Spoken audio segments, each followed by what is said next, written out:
In this video, I'm going to discuss how to construct the tailored placket in a shirt sleeve. Let's take a closer look at this.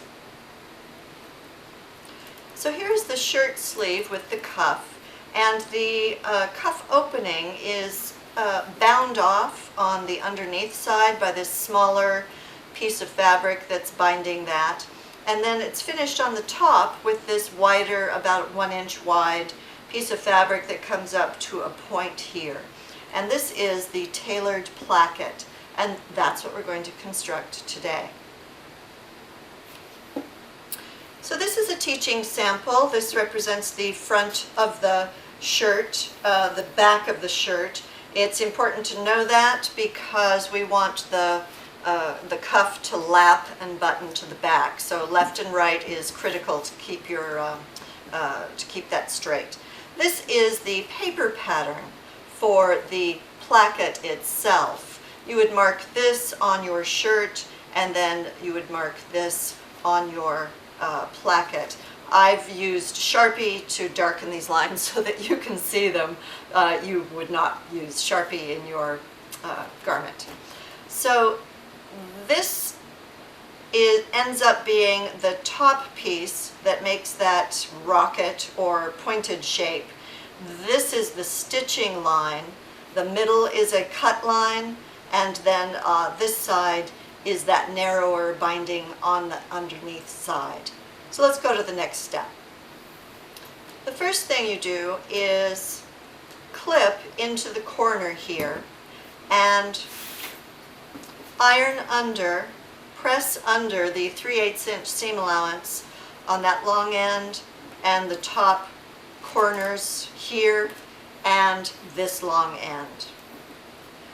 Once you have that seam allowance pressed under, place the stitching line onto the shirt stitching line and machine stitch down one side, pivot across the to here, pivot, and up here, back stitch at each end. Once you have the placket stitched to the shirt, cut up the center between those two lines of stitching, and then very carefully into each corner. Those corners are going to be pivot points for this fabric, so we want that to be very precise. Clip right up to, but not through, that line of stitching.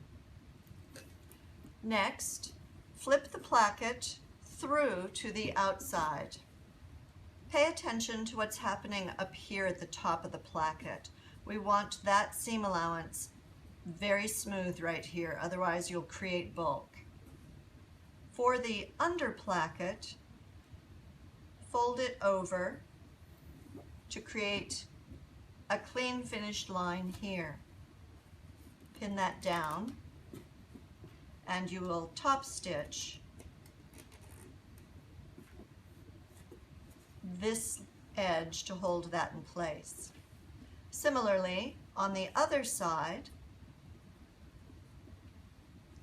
press the seam allowance into the placket, fold this edge over that seam allowance, pin that in place, and you'll stitch down that side of the placket.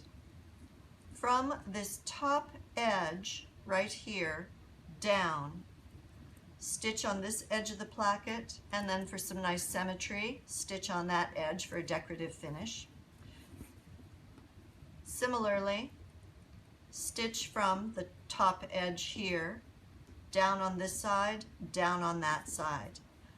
Then you'll have both sides clean finished, and we'll deal with this top rocket or house shape next. So here is the underneath, clean finished. The top edge is clean finished. Pin the shape, the rocket shape or the house shape, pin that in place, covering the seam allowance that is being pushed up into that area. And what that does is clean finishes this on the underneath. We want no tucks here. We don't want to see any seam allowance sticking out. We want the inside of this as beautiful as the outside. Once you have this all pinned in place, then you'll stitch across the bottom, which is going to set this nicely in place.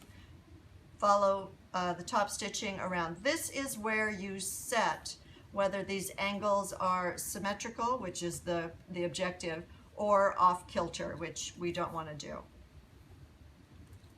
So here we have the finished top stitched